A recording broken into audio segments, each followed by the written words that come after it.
there's two buckets of concern for Philly. The first one is not going to get fixed, and that's their defense. And this is a drum I have been beating for 2 years, but this year I have been hammering it. Can you hammer a drum? Last year I thought the defense was a touch overrated. Statistically, it was great. Most sacks by any team in the NFL since the Bears of the 80s. But when you dug into it last year, they had a very soft schedule of opposing quarterbacks. And when they played good quarterbacks, those guys cooked. And it really felt like if you could block their front four, you could do damage on them.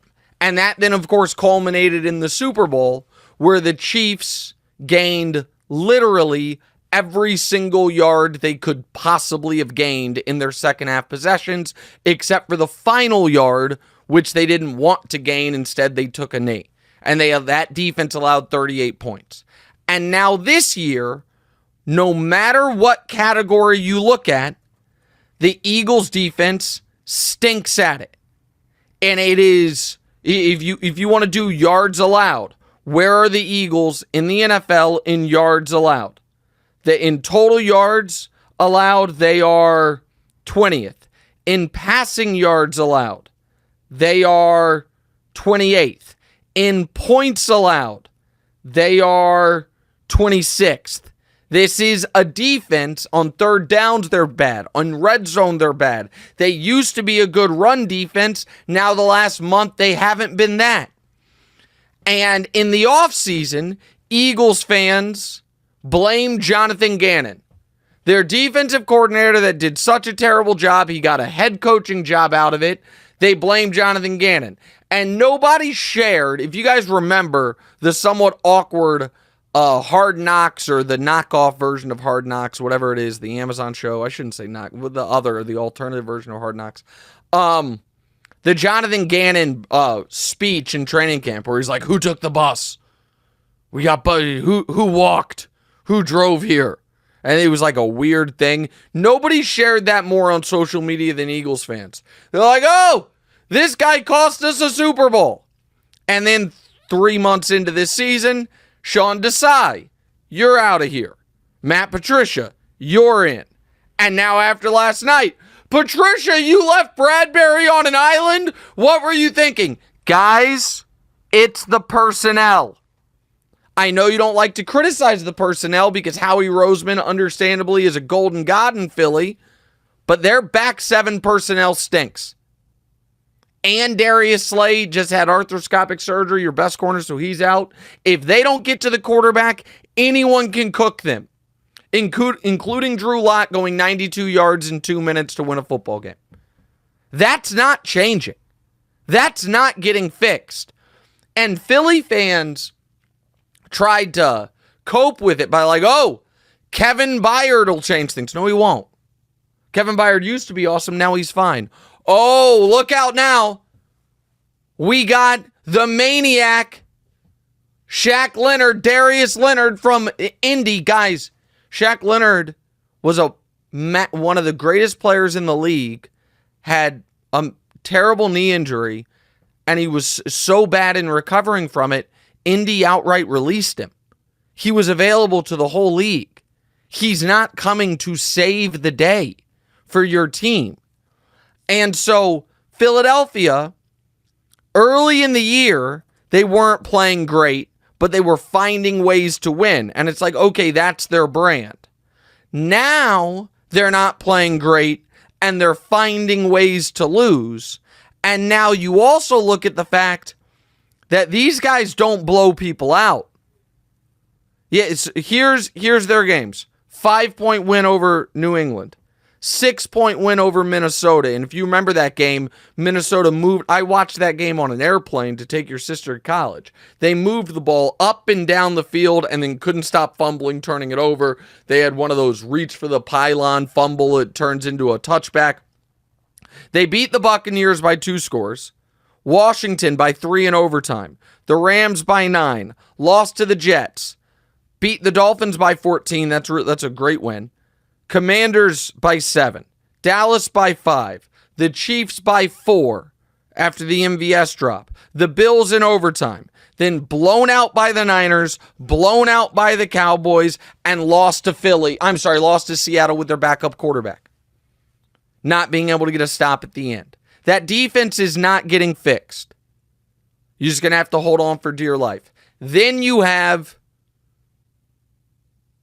the question Philly fans don't want to ask right now, which is, how good is Jalen Hurts? We know he's good. How good is he? And Philly fans are going to get mad. But the question that is going to have to be at least considered is, are we going to look at last year from Jalen as an outlier year? Are we going to look at last year as an outlier year? Or is this year, he was banged up all year, some bad turnover luck, he'll get back to it? Because they paid him like last year was going to be the standard. And Jalen now tied with Josh Allen for league lead in turnovers. I think Sam Howell as well, I think those are the leaders. Has had a fumbling issue, is, threw another couple picks last night, and his numbers look very similar, not identical, but similar to the numbers the year before his breakout season. And those weapons are still there. So I am not writing off Jalen Hurts. I think he's too mentally tough, physically tough. I saw him cook in a Super Bowl.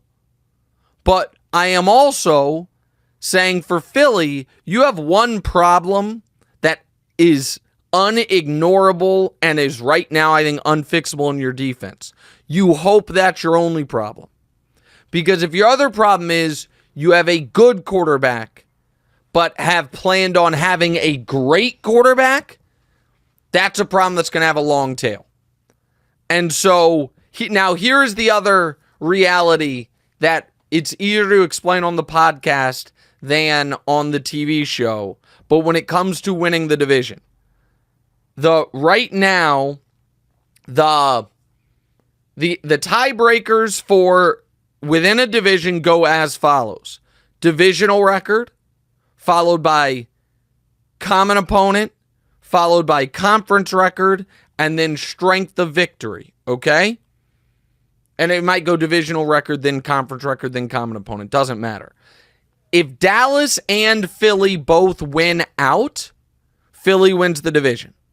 Identical divisional record, identical conference record, identical common opponent. Then it will come down to strength of victory. And Dallas famously doesn't, they have beat up on bad teams. They don't have a lot of great wins except for the win over Philly, but Philly also beat Dallas, so those cancel each other out.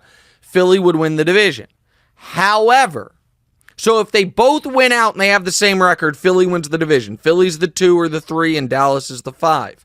However, if Philly loses one of their next 3, even if Dallas loses to Miami, everything I said about them having the same record, it flips, and now Dallas wins all the tiebreakers. So follow me here. Right? If they both win out, Philly wins the division. But if Philly loses any one of their next 3 and Dallas loses to Miami, then same record, Dallas wins the division. Because then all of a sudden Philly has an additional either divisional loss against the Giants or conference loss against Arizona, and Dallas would have a non-conference loss against Miami. Okay? So Dallas's ability to win that division opened up significantly yesterday. Obviously, for the Cowboys, that's massive. We'll talk more about them in a moment. And for Philly, ooh boy, if they fall to the 5 seed, DeMonze, you know who they're going to have to deal with? Oh, this would be a first things first dream. They have to deal with the winner of the NFC South. You know who that's going to be? Bake Show. Oh my goodness. If Baker Mayfield at home cooks up Brew's Super Bowl pick, Oh!